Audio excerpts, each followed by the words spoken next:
teve um podcast onde eu demorei meia hora para conversar com o cara. A gente ficou tentando, não deu, mano. Isso é uma droga, uma droga.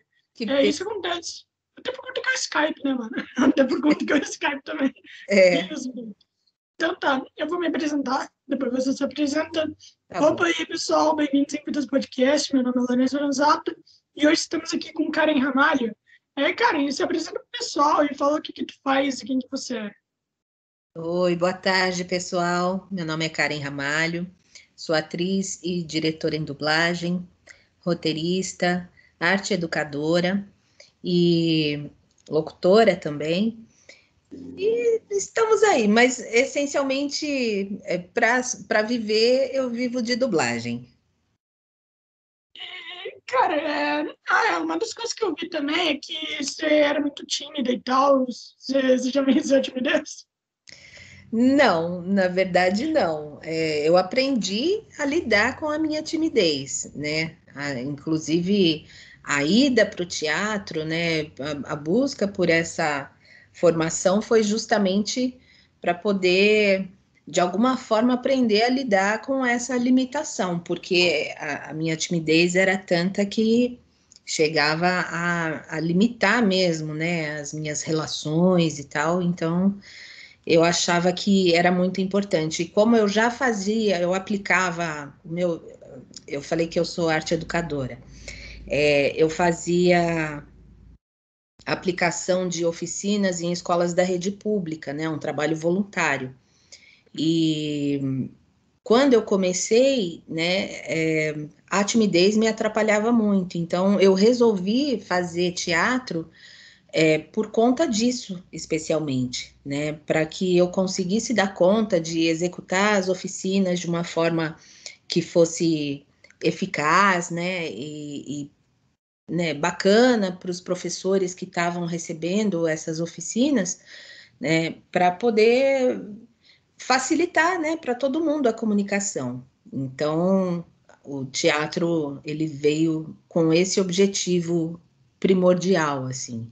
E também depois porque eu queria aprimorar a técnica mesmo para trabalhar, para ganhar dinheiro com isso. Cara, isso deve ter te afetado bastante na parte da dublagem e tal, né? Por conta que, tipo, por exemplo, em estúdio, você começou antes da pandemia e tal, né? Então, obviamente, você já fez em estúdio. Deve ter sido complicado em estúdio para você, com todo mundo te vendo e tal. Deve ter tido coisa que, tipo, você ficava, mano, eu não vou conseguir fazer isso, todo mundo tá olhando para mim. Teve muita coisa que já foi assim ou não? Olha, eu comecei a dublar em 2007. E quando eu comecei a dublar, já se usava o Pro Tools, que é a ferramenta que se usa até hoje para gravação. E o Pro Tools, ele possibilita que os profissionais gravem individualmente, né? Você não precisa necessariamente estar com outros dubladores ali para poder gravar uma cena, né? Em essência, é assim que funciona. Mas também tinha os momentos de gravação de vozerio, que são aqueles trechos de cena que tem um burburinho, um bar, um disse-disse ali na rua, né? Então, essas cenas, elas são gravadas em conjunto, né? Geralmente 4 pessoas, e aí, dependendo do tipo de cena, a direção escolhe se são 2 homens e 2 mulheres, ou, enfim, vai distribuir aí a quantidade, né, de acordo com a necessidade da cena. Mas, enfim, claro, né, no começo era meio estranho. Na verdade, mesmo quando eu gravava sozinha, né, tinha esse resquício ainda, né, da timidez e aprender a lidar com o microfone, né, que o ator de teatro, normalmente, ele tem um tipo de projeção de voz, né, que ele trabalha com uma projeção de voz, e dentro de estúdio é outro tipo de projeção, então se adequar a isso e saber que tem uma pessoa ali que está te dirigindo e te observando o tempo inteiro, um técnico de áudio, né, que está ali fazendo a captação, então você tem que ir pesando, assim, né, não só o volume, mas a interpretação, a sua entrega ali dentro daquele personagem. Então, foi um processo muito interessante e que, com o passar do tempo, eu fui ficando bem sem vergonha mesmo. Que da hora, mano. Pô, parabéns pra você que tá coisando com a timidez e tal. É uma coisa muito boa. Uma coisa muito boa, vai te ajudar muito. E qual foi o personagem que tu mais gostou de dublar? Olha, é difícil escolher um, né? Já são quase 15 anos de profissão e muita água passou por baixo da ponte. Obviamente, alguns acabam marcando a gente um pouco mais, né? Eu tive, assim, a felicidade de ser convidada para testes ou já diretamente para fazer um determinado trabalho que exigiram muito de mim, né, como atriz, que exigiram essa entrega, né, dentro do estúdio, que é fundamental, porque a gente não está ali para inventar, né, um personagem, a gente está ali para fazer igual o que foi feito no original, né? Obviamente que quando o original é muito fraco, a gente dá uma melhorada, mas também não dá para extrapolar demais, porque senão não fica aquela coisa encaixada, né? Que fica confortável para você assistir, a ponto de você nem se dar conta de que é um trabalho que está dublado, né? Mas teve sim alguns muito interessantes que eu gostei muito de fazer. A Frida Kahlo no Viva, a Vida é uma Festa, por exemplo, que é um filme da Disney, né, uma animação da Disney. É uma participação curta, mas muito intensa e muito divertida, né? Então marcou bastante. Mas o que mais me marcou e que foi mais desafiador não foi dublagem, foi um trabalho de game, né? Que a gente não dubla um game, a gente faz a localização de um game. E esse é o termo, né, que se utiliza. E quando eu fui convidada para fazer esse trabalho, que é a Sindel, do Mortal Kombat 11, 11. eu não fazia a menor ideia, né, da magnitude que aquele trabalho poderia alcançar, né, do quanto esse trabalho viria a me aproximar de fãs, né, que eu escolhi essa profissão justamente porque é uma profissão de bastidor, por conta da minha característica tímida, né? Então foi encontrar a dublagem foi um momento assim de falar, caramba, encontrei o que eu sempre procurei e nem sabia o que era, né? Mas foi tão bacana, foi tão prazeroso, né? Ver que tanta gente estava admirando aquele trabalho que eu fiz com tanto amor e tanta dedicação, né? E com tanto esforço, porque o game em geral, você não tem uma referência visual, né? Na maioria das vezes, você tem só a referência de áudio e, eventualmente, nem isso. Aí sim a gente acaba tendo que criar um pouco, né? Mas, obviamente, com um diretor ali te conduzindo, porque ele conhece, né, toda a história daquele game e ele vai poder te dizer se você está indo num caminho adequado ou não. Mas a Cindy eu acho que foi assim a mais marcante mesmo, porque trouxe essa proximidade com o público que não que eu não quisesse, mas eu não sabia que era possível, né?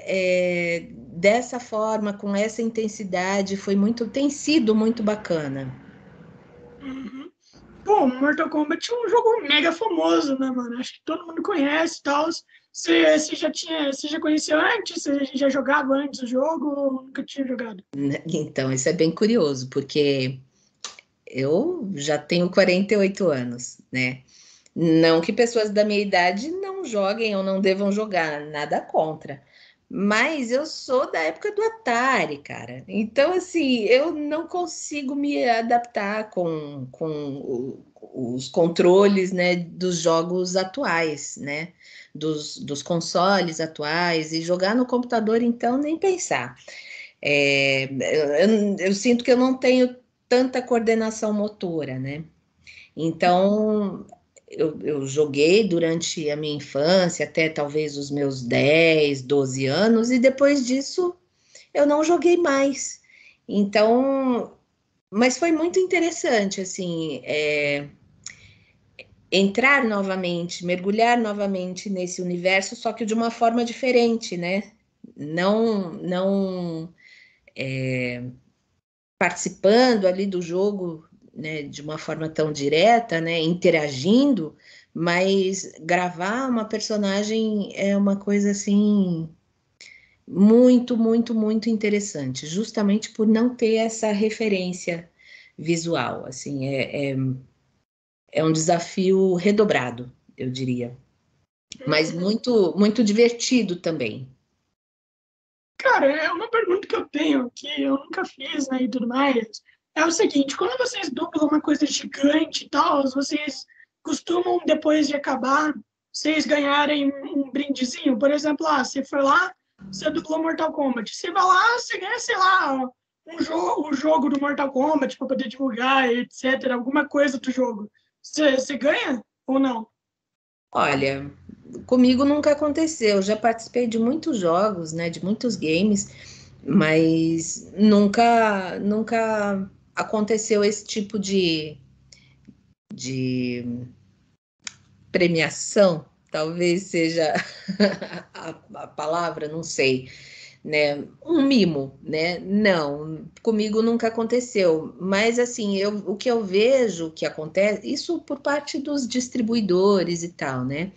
Mas assim, por outro lado, tem os grandes eventos, né? Como a Comic Con, é Comic isso? Con, sim, sim. É, eu nunca participei, mas muitos colegas participam, enfim, colegas que têm talvez personagens mais relevantes, né, nos enredos desses games, participam bastante. Enfim, comigo ainda não aconteceu, mas tô de boa. Cara, você dublou também anime e tudo mais, né? Você dublou a Doutora Kureha de One Piece e tal. E daí você falou lá da coisa do público e tal, e a gente sabe que o público de anime é muito intenso, sabe? Quando a galera gosta de alguma coisa, a galera vai até o perfil do dublador e agradece. Então, Bastante. e a fanbase de One Piece é absurdamente enorme. E eu queria te perguntar se teve muita gente que foi até você falando, pô, curti essa dublagem da Coreia e tudo mais. Bastante, bastante, assim, não só por conta dessa, mas de outras participações, às vezes até de série, uma série, né, que um fã curta e ele vai lá e faz uma publicação e marca, né, aí eu vou lá, agradeço, obviamente, o carinho, é, eu, particularmente, sou bem low profile, assim, eu não tenho o costume de ficar fazendo publicações, especialmente de trabalho, né? Porque como a gente assina contratos constantemente, né? Todo dia tem um contrato para assinar de algum trabalho que tenha sido feito ou que ainda vá ser feito. E esses contratos, eles têm cláusulas de confidencialidade, enfim. Então eu acabo preferindo não correr o risco de dar uma mancada e publicar alguma coisa antes do produto ter sido lançado, porque eu não costumo acompanhar muito, né? Quando um produto A ou B que eu participei foi lançado. Então, o que acontece comigo é um processo inverso. É um fã que vê algum desses produtos que já tenha sido veiculado em alguma plataforma, ou TV a cabo, ou alguma alguma plataforma de streaming, vê lá os créditos, né, na produção, publica. Aí eu falo, olha, que legal, saiu a produção tal. Deixa eu dar uma olhada, ver como é que ficou. Mas eu não fico muito buscando isso, né, esse tipo de informação. Então, por conta disso, eu prefiro me abster de divulgar qualquer trabalho que eu tenha feito. Mas, assim, eu tenho colegas que são... fazem um movimento diferente do meu, né? De fazerem esse acompanhamento, e aí quando o produto é lançado, aí vão lá e publicam. Aí, ok, né? Mas eu realmente não tenho muita paciência para tecnologia, ela ficou lá nos anos 80 mesmo. É que, não, eu falei de One Piece porque eu sou mega fã da obra dele, É sabe? Mega mesmo? fã. Então, daí, pô, conversar com a doutora Kureha é incrível, sabe? E One Piece é um anime muito exagerado, né? One Piece, ele é muito exagerado, tem muita coisa que grita e tudo mais. Como é que foi a experiência para você? Por conta que anime é exagerado mesmo. E é uma coisa da hora isso.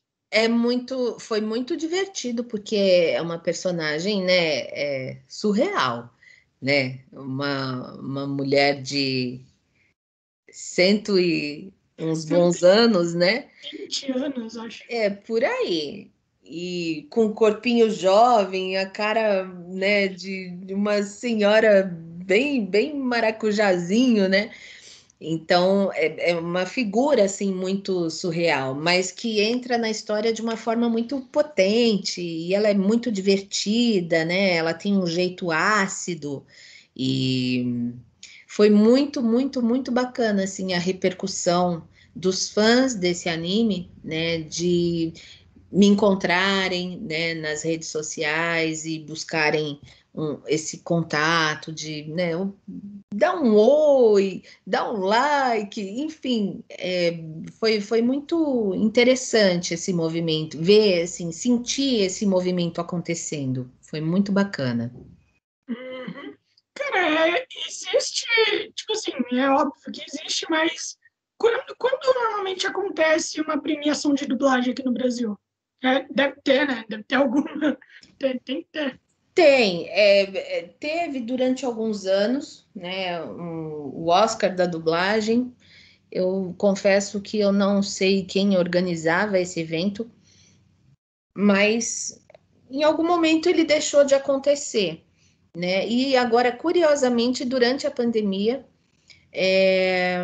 um colega lá do Rio resolveu se arriscar, né? E se desafiar, né? Em meio a tudo isso, realizar um evento que aconteceu de forma virtual, foi muito interessante, né? A proposta. E ele aconteceu agora em dezembro. O Igor Guidó, né? Isso, Igor Guidó. Ele é da hora demais, mano. Já falei com ele. O cara é incrível, incrível. Ele é. E, sim, por que tu acha que, tipo, a premiação tinha acabado e tudo mais? Por conta que meio que deveria ter, né? Deveria ser recorrente. Afinal tem premiação para atores e tudo mais, né, mano? Então por Uhum. que não tem para melhor voz e etc? Deveria Olha, ter. sinceramente, eu não sei te dizer por que que deixou de acontecer e nem quem conduzia, né, esse evento. Não sei se por falta de incentivo, né, de patrocínio, é, porque querendo ou não, né, um evento presencial ele demanda investimento, né? Ou a pessoa tira do próprio bolso, ou ela arruma alguém, alguma empresa, né, que esteja disposta a promover isso, né, esse acontecimento. E eu não sei realmente te dizer se tem a ver com isso ou se, sei lá, de repente a vida também tem isso, né? Ganha novos rumos e outras coisas vão se tornando prioridade e, enfim, algumas a gente acaba precisando abrir mão para que outras possam acontecer, né? Uhum. cara, qual foi o seu primeiro contato com a dublagem e por que você realmente se interessou em virar dubladora? Uma das coisas que eu percebo muito é que normalmente quem trabalha com arte parece que já nasceu com vontade de fazer arte. É uma coisa incrível, e eu queria saber se isso foi com você também. Se desde os seus 5 anos você já tem vontade de dublar e tudo mais. Olha, é interessante essa coisa que você tá trazendo assim sobre a referência já desde muito cedo. Sim, de fato, essa veia artística, talvez ela nasça mesmo com a pessoa, né? Eu sempre fui muito imaginativa e talvez justamente por conta da minha timidez, eu vivesse muito mergulhada, né, nesse mundo imaginário, né, da brincadeira. Eu brinco até hoje. E assim, eu acho que tinha a minha avó que, né, a família dela era muito musical, né? Um irmão tocava banjo, o outro tocava cavaquinho, ela bandolim, violão. Ela gostava muito de cantar, então eu cresci muito com essa referência, né? Da música, da boa música. O meu pai tinha um gosto muito eclético para música também, e isso me ajudou bastante. E por conta, de novo, da minha timidez, como eu sentia muita dificuldade para me expressar verbalmente, expressar os meus sentimentos, né? Eu usava muito a escrita para fazer isso. Então, eu lia muito, eu escrevia muito, e isso, num determinado período da minha vida, ficou ali meio em estado de hibernação, mas quando a arte, ela, você sente que precisa externar, né, as suas questões interiores, né, através da arte, de uma forma artística, usando alguma linguagem artística, você acaba se sentindo sufocado se você está vivendo, né, sei lá, está desenvolvendo um trabalho que não tenha nenhuma relação com a arte, por exemplo, que foi o meu caso, né? Eu fiquei uns bons anos trabalhando no mundo corporativo, enfim, carteira assinada, bater ponto, né? Enfim, e essa era uma coisa que me sufocava demais, né? Eu já tinha experimentado muita coisa de linguagens artísticas no começo da vida, né, digamos aí até os meus 23 anos, e cantei em coral, enfim, participava de muitos eventos artísticos e que envolvessem literatura também, né? Então, quando eu me vi aí nesse período, né, distante da arte, eu me sentia muito sufocada, me sentia mal, aí desenvolvi ansiedade, num nível que me incapacitava mesmo, né? Então, eu aos poucos fui entendendo que eu precisava, de fato, viver o que meu espírito estava pedindo para poder equilibrar, né? Reequilibrar a vida. E aí foi isso que eu fiz, né? Eu pedi demissão numa empresa que eu já trabalhava há 10 anos, saí com uma mão na frente e outra atrás, e fui correr atrás do meu sonho, porque nesse meio tempo eu já tinha começado a dublar, né? Eu dou muita volta, né? Eu esqueci de te avisar que eu sou prolixa, eu falo muito. Mas assim, como é que foi o meu contato? Eu já tinha feito formação em locução, já tinha entregue ainda era um CDzinho, né, de demo, né, em alguns estúdios, e eu tinha ido parar na Clone, que era um estúdio que fazia muito trabalho para Discovery Channel, e o meu sonho era ser narradora do Discovery de alguma forma, né? E aí fui parar na Clone, e a pessoa que fez esse registro comigo foi a Nair Silva, que mais tarde veio a se tornar uma grande, grande amiga e também a minha mentora, né, artística dentro da dublagem, e ela me ensinou muito do que eu sei. E naquela ocasião ela falou assim: olha, minha filha, você tem uma voz boa, você tem uma interpretação legal, mas você é atriz? Eu falei, não. Ela falou, porque nesse mercado, se você não for atriz, você não vai sobreviver, porque o mercado, ele é predominantemente masculino, né? De todas as narrações que você ouve, quantas são feitas por mulheres, né? Então, vai fazer teatro, depois você me procura. E eu acreditei naquilo, mas eu não entendi o que ela queria dizer com aquilo, né? Que era para dublar, enfim.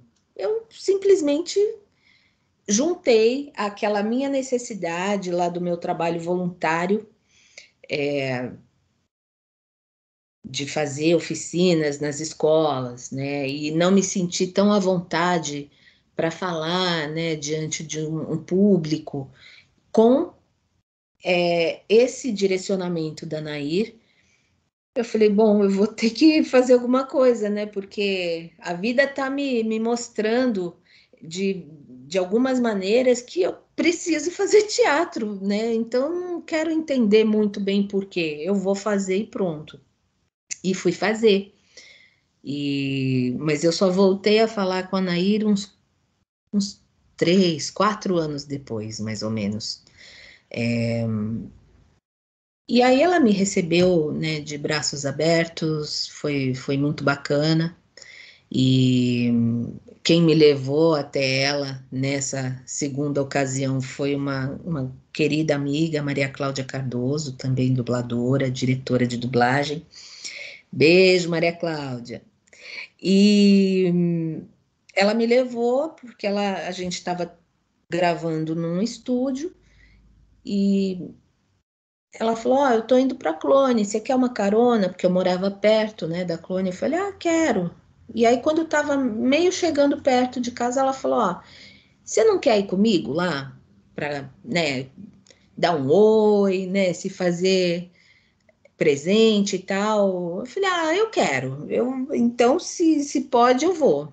E aí fui, a Anaí me recebeu super bem e a partir dali ela me abriu as portas, assim, né, do estúdio para trabalhar com ela e também da vida dela, né, na medida em que a gente foi se tornando amiga. E foi uma experiência muito rica, assim, e muito feliz.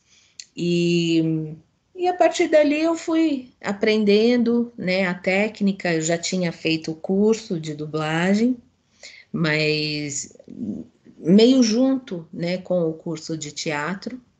Eu não sabia, eu fui procurando teatro e tinha aula de dublagem junto, né? Então foi. E na hora que eu encontrei a dublagem, que eu vi o que que era, como é que funcionava, eu falei, caramba, foi quando eu me dei conta. Passei a vida inteira procurando uma coisa que eu não sabia o que era e encontrei na dublagem. E era um casamento perfeito, né? Porque é uma manifestação artística, muito, com uma técnica muito peculiar, muito trabalhosa, né, muito específica e que exige bastante de qualquer ator e ao mesmo tempo que era de bastidor, que eu não precisava aparecer. Falei, nossa, isso é perfeito, né? Sonho, é o suprassumo dos sonhos. E aí eu resolvi me dedicar à dublagem e, enfim, foi uma trajetória, assim, bem interessante. Cara, eu fico feliz de você por isso, por conta que, tipo assim, tem muita gente que não faz ideia do que fazer, né, mano? Então a galera fica o tempo todo, e daí tipo assim, quando o pessoal normalmente não sabe o que faz, daí o pessoal recorre a profissões que são bem comuns, por conta que o pessoal não sabe o que fazer. E eu acho legal você ter falado isso, por conta que para você descobrir o que você quer, você tem que fazer, né? Você tem que fazer as coisas que tu quer fazer. E É, daí, é isso que você descobre. E eu acho isso muito legal, até por conta que eu tenho 22 anos, sabe? uhum. Eu tenho 22 anos, eu sou muito novo. E hoje eu acordei pensando, mano, será que eu deveria trabalhar com coisa de arte, mesmo que eu gostaria de fazer, mas ou trabalhar com algo que eu já tenho uma certeza que realmente vai me dar muito dinheiro, sabe? Então eu fiquei com isso, né? Eu acordei assim hoje. Às E é vezes difícil saber, né, mano? É é difícil. difícil saber, mas assim, às vezes o dinheiro vem justamente pela forma como a gente se dedica ao que a gente gosta de fazer, o que a gente acha que a gente é bom em fazer, né? Quanta gente aí que prospera com negócios que não tem nada a ver com arte necessariamente, né? Isso serve para qualquer segmento, né, profissional. Se a pessoa se dedica, se ela faz com amor, com afeto, né, é difícil dar errado. É muito difícil dar errado, porque o sentimento é um vetor muito potente, né, nas escolhas que a gente faz. A gente pode fazer as coisas com raiva, a gente pode fazer as coisas com preguiça, com falta de disposição, né? Vai se arrastando para fazer as coisas, né? Lamentando as circunstâncias, as pessoas com as quais a gente vai se encontrar, ou lamentando o nosso próprio infortúnio por ter que viver aquela vida, né? Assim, eu já vejo que você, na minha percepção, você já trabalha com arte, né? Áudio, visual, né? Então você já faz isso de alguma forma.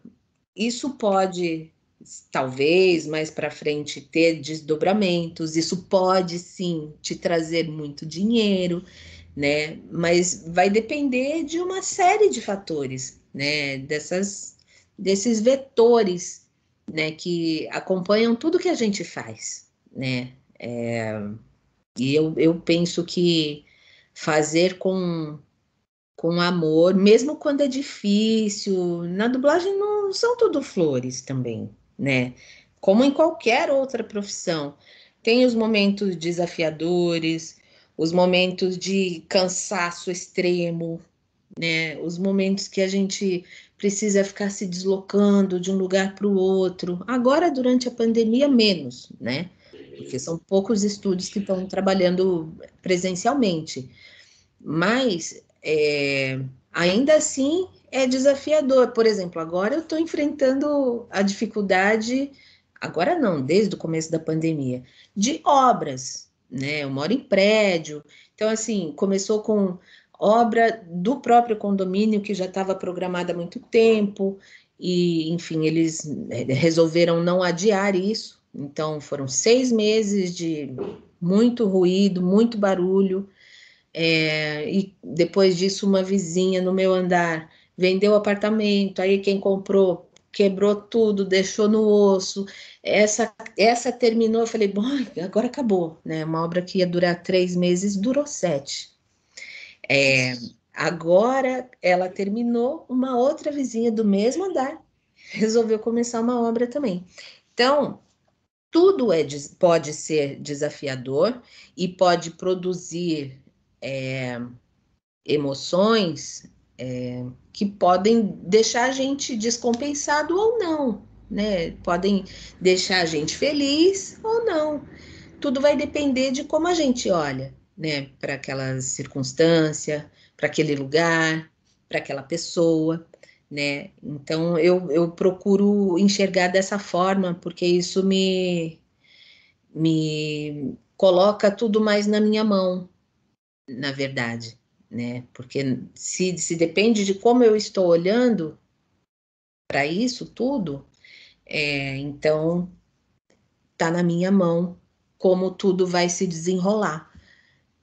E aí, enfim, eu consigo mesmo com essa dificuldade, me organizar minha agenda de trabalho. Então, durante o período que tem ruído, eu não gravo em casa, aí durante esse período eu gravo só fora, né? Então, todos os estúdios que estão gravando presencialmente, eu vou empurrando eles para esse horário, para esse período.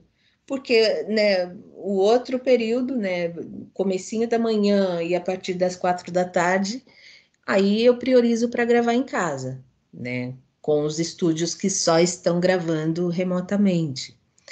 É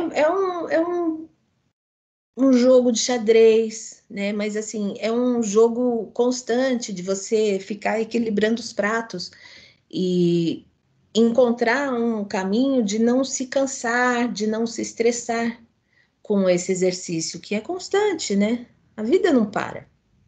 Uhum. Com essa coisa do barulho e tudo mais, né? Deve ser bem complicado para você. Você já, você já perdeu o trabalho por conta do barulho ou não?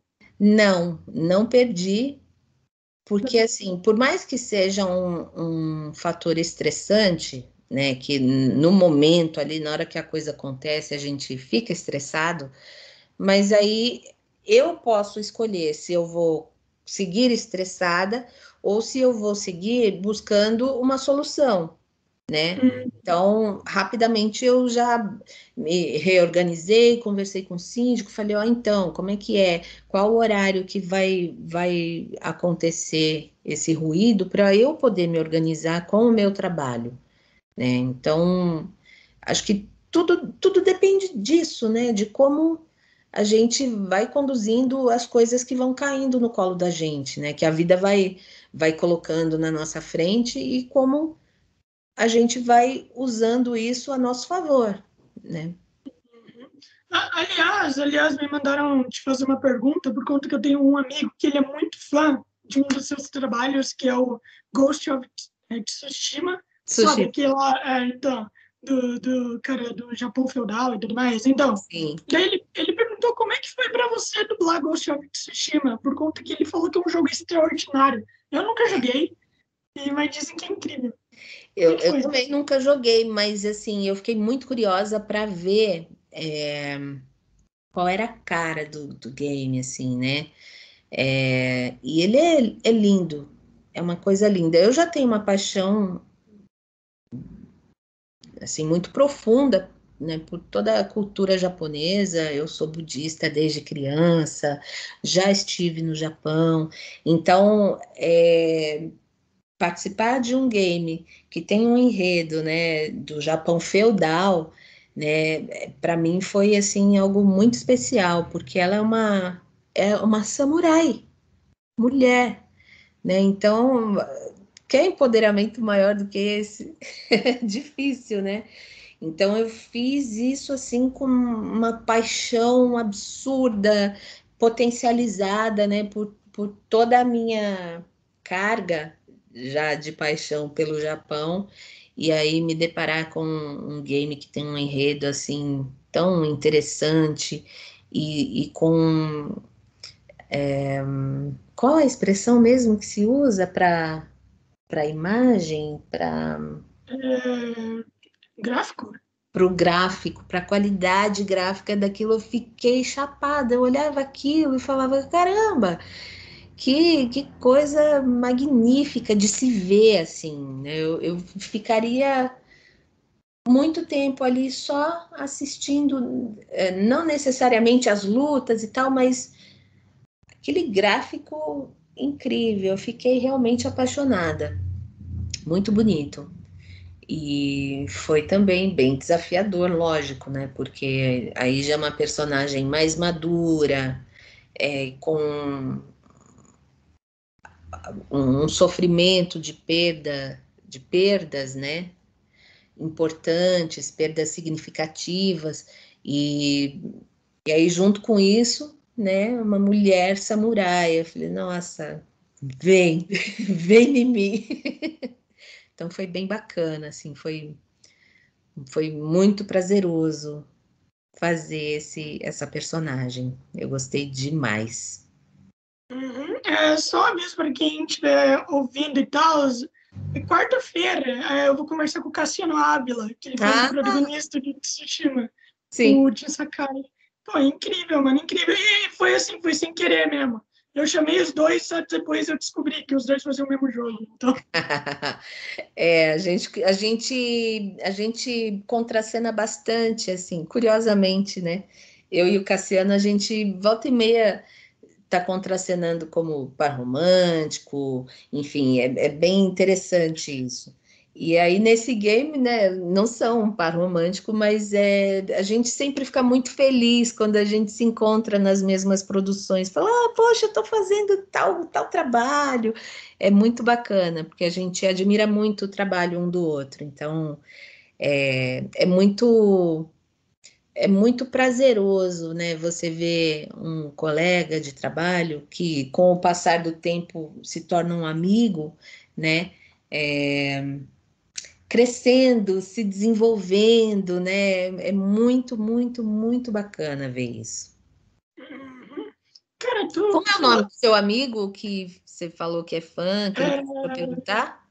Pedro Henrique. Pedro Henrique, um beijo, querido, para você. Obrigada pelo carinho.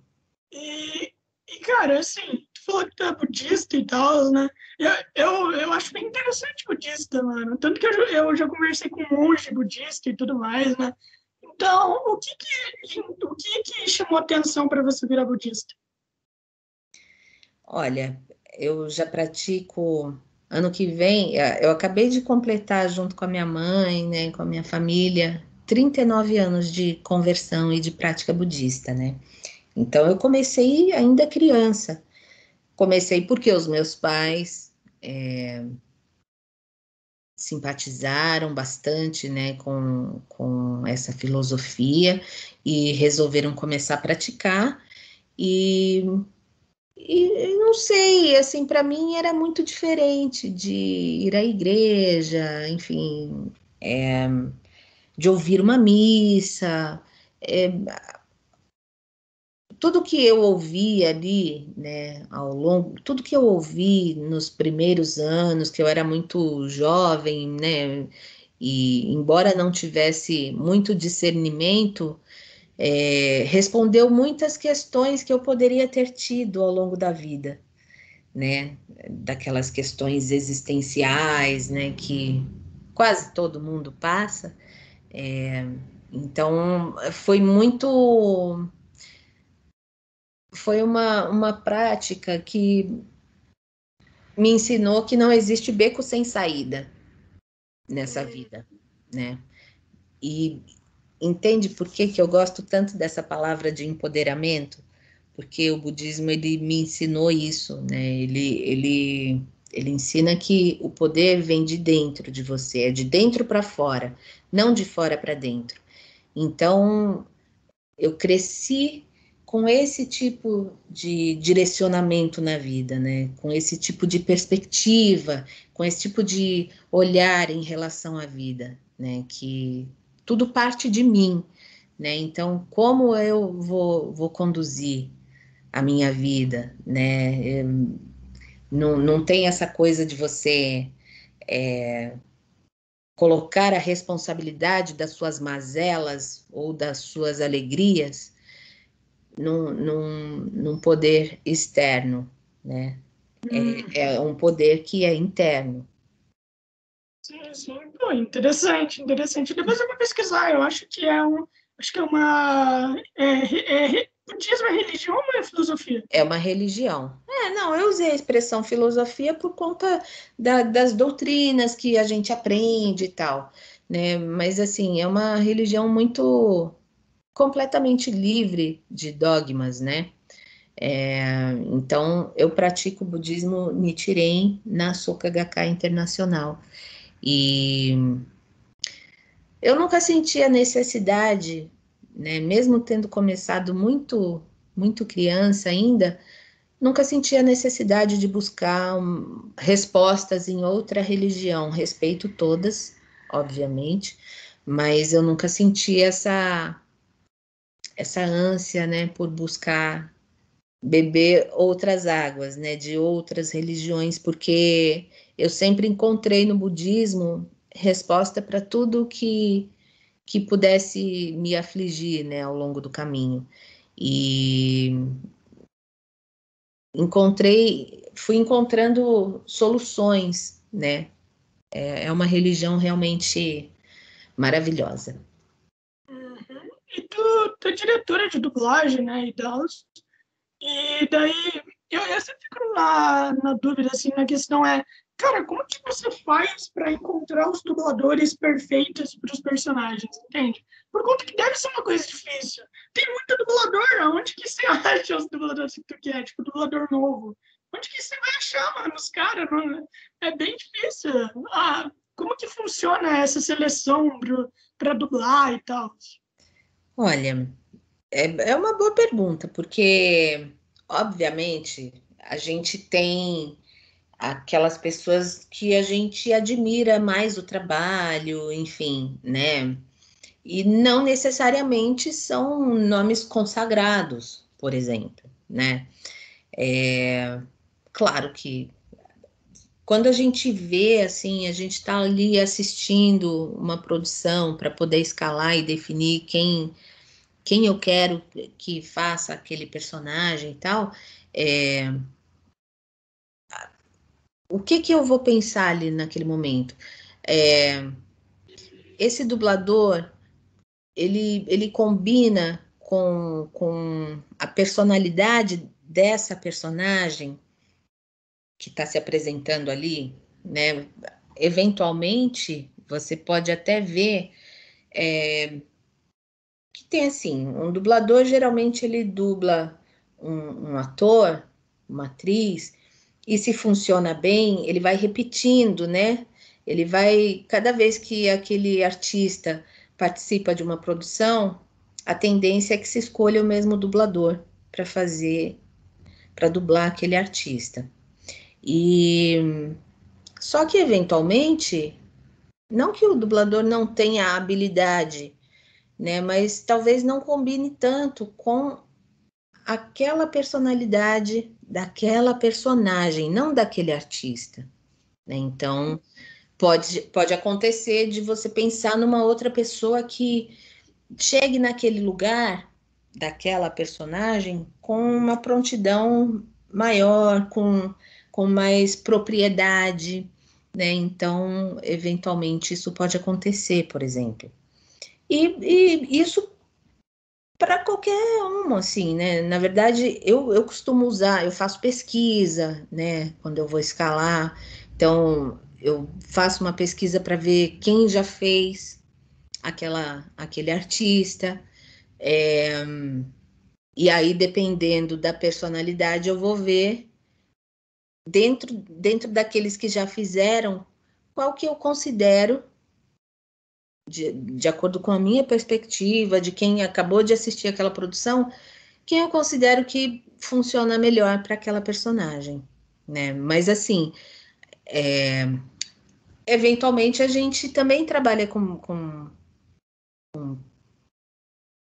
profissionais que são novos no mercado, né? Que estão buscando ali o seu espaço, que é um período que não é fácil, né? Eu também já passei por ele, eu sei exatamente como é.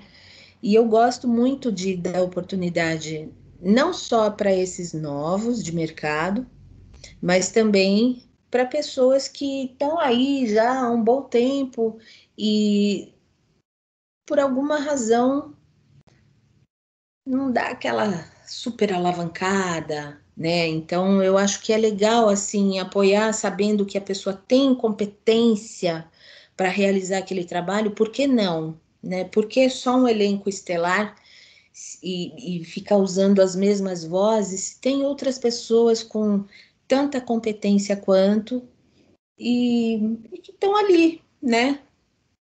Esperando talvez uma oportunidade de ser lembrado ou de ser considerado como uma possibilidade para uma coisa mais desafiadora, né? Para um trabalho mais intenso, mais denso, né?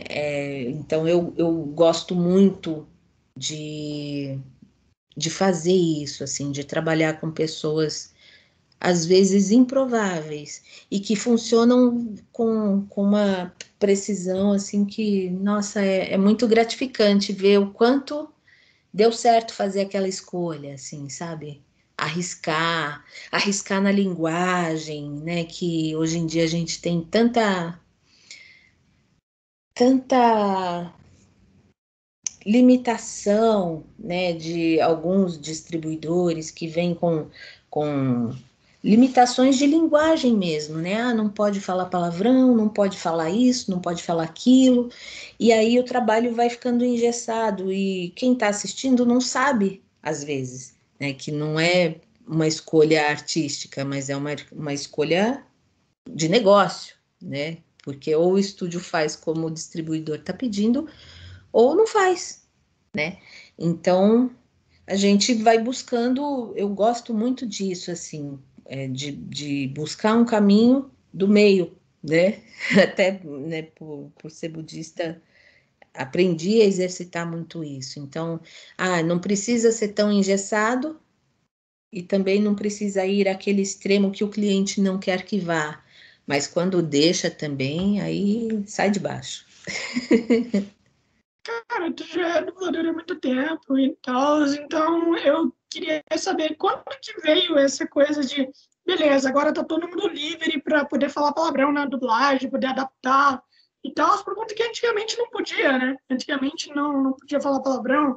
E eu acho que isso frustrava muito, né? Eu acho que isso frustrava bastante. E como é que foi? Como é que foi essa coisa de, beleza, agora todo mundo pode falar palavrão e tal, e quando você acha que surgiu? Não é que todo mundo pode ou não pode. Acho que tudo parte do que se tem no original, né? Porque é incoerente se no original tá se usando uma linguagem pesadíssima e a gente tá aqui usando uma linguagem, né, cheia de eufemismo. O Então, macaco do Gordon. né, claro que hoje em dia a gente não usa mais essa expressão especificamente, mas ela é um exemplo, né, do que se pode usar, né? Então é bem curioso como foi mudando e o streaming acho que trouxe essa possibilidade assim, né, de ter uma linguagem mais escancarada e é lógico, né, que se no original não se está usando uma linguagem tão escancarada, tão pesada, por que que eu vou, né, usar isso? Não faz sentido, fica estranho, muda também o sentido da história. Então, o que a gente precisa é estar mais atento a isso.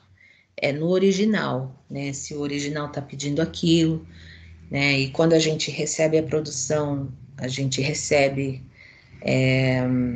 uma carta criativa e ali já vem dizendo o que pode, o que não pode, às vezes não vem restrição, então já sei que naquele trabalho eu tenho uma direção mais livre e é lógico, né? O diretor tem obrigação de assistir a produção para poder entender aquele conteúdo e tomar as decisões mais acertadas na hora da gravação, né? Na hora de conduzir um dublador, dar uma condução que funcione. E eu gosto muito de arriscar, assim, sabe? Quando eu vejo que o original tá pesado, aí, mesmo que não seja muita praxe, né, do estúdio ou daquele cliente usar aquele tipo de linguagem, eu arrisco. E felizmente, todas as vezes que eu arrisquei, nunca foi devolvido em função disso, né? Fico muito feliz porque eu sei que, ok, eu acertei e o cliente entendeu que precisava usar essa linguagem ou não, né? Uhum. Cara, a gente já tá chegando aqui há quase uma hora já. Passou bem rápido, né? Passou bem rápido. Passou rápido. E, pô, é isso daí. Quando a conversa é boa, passa rápido. E a minha pergunta é sobre... Você já tá na dublagem há muito tempo, então provavelmente você já fez algum especial de Natal, ou alguma coisa do tipo. Ou não. Filme, você diz? qualquer coisa, qualquer coisa. Na dublagem, não como... Sim, não, bastante, bastante. E como que é? Como que é? Tipo, você tá lá fazendo uma coisa de Natal, deve dar uma sensação muito boa. Uma sensação muito gostosa de estar fazendo especial de Natal, por conta que especial de Natal é normalmente assim, né, mano? Tem aquela coisa natalina, é muito gostoso de ver. Então eu fico pensando, deve ser muito gostoso de dublar também.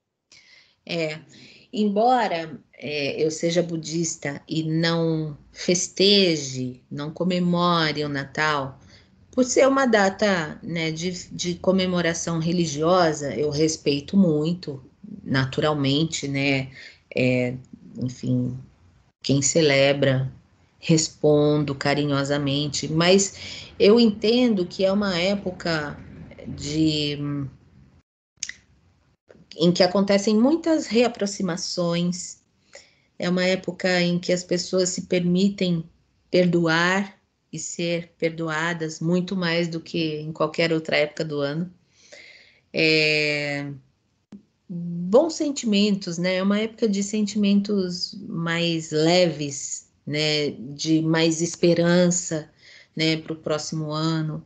Então, isso para mim, eu encaro dessa forma, né? Como sendo uma época de renovação, de rever a vida, né? Eu tenho esse ritual, por exemplo, no Ano Novo, de gostar mesmo de ficar em casa, né? De ficar mais tranquila, de sentar para fazer a minha oração e fazer uma retrospectiva, assim, orar longamente, fazendo uma retrospectiva de como foi o meu ano, né? De tudo aquilo a que eu sou grata, né, das coisas boas que aconteceram e que me produzem esse sentimento de gratidão, as coisas que não foram boas, mas que me trouxeram alguma lição, e que de alguma forma me movimentaram, me fizeram sair do lugar,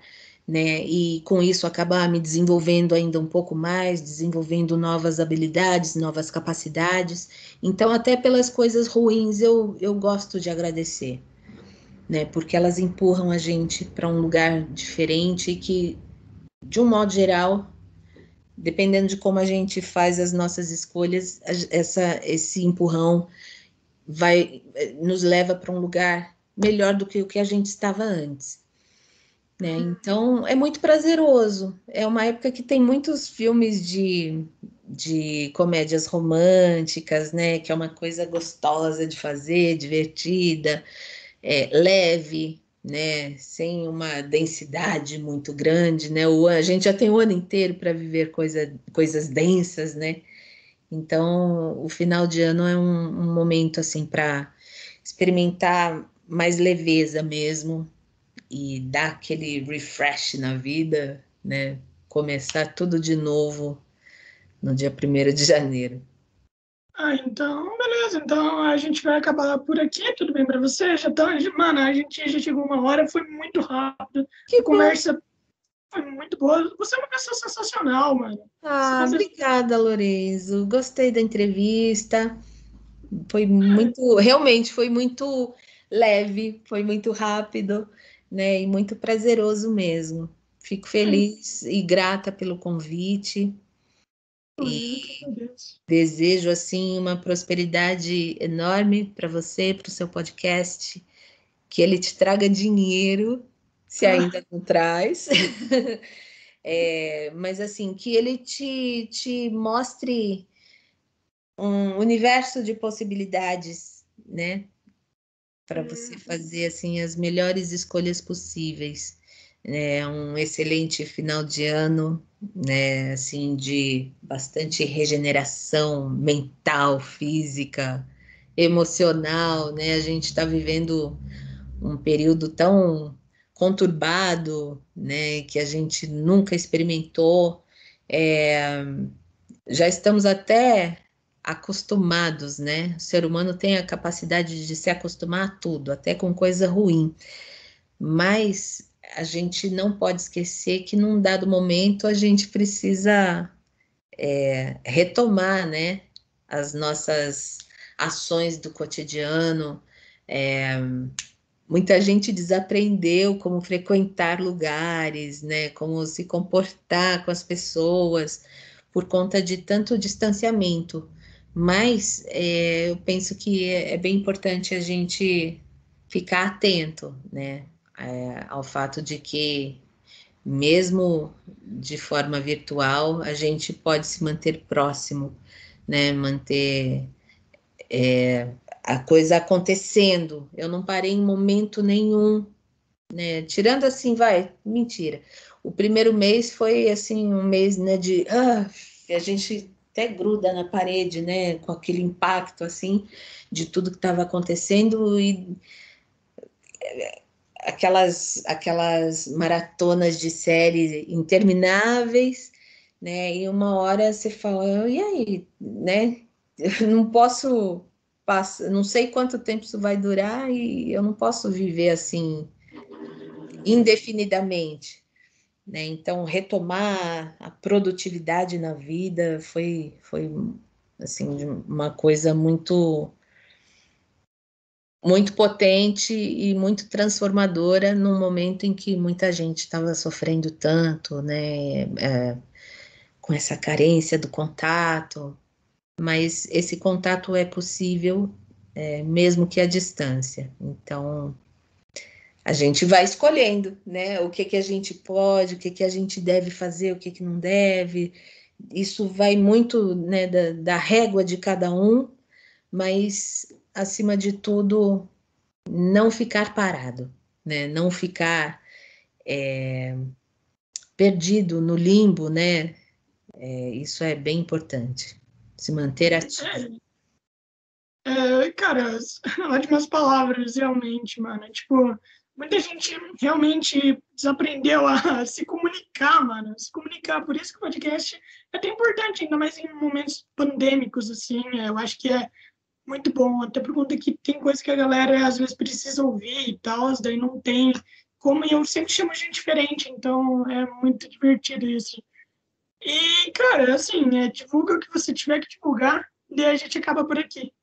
Muito obrigada, Lorenzo. Obrigada ao pessoal que acompanha o podcast. Foi realmente uma grande satisfação participar aqui com vocês. Não, realmente fala suas redes sociais, sempre que acaba a galera fala as redes sociais. Olha, Facebook eu confesso que eu olho tipo uma vez por mês e assim bem e já tô para desativar. Mas lá tá como Karen Ramalho e, Instagram é Karen Ramalho Dubi e é isso aí. Estou à disposição. Então é isso. Então, seu podcast vai estar disponível amanhã ao meio-dia. É bem rápido. Nossa, Rápido trabalho demais. pesado. Então é isso, mano. Muito obrigado por ter participado. Tenha uma boa noite e um ótimo ano novo. Obrigada, um ótimo ano novo para você e para todos os ouvintes aí do podcast. Um beijo grande.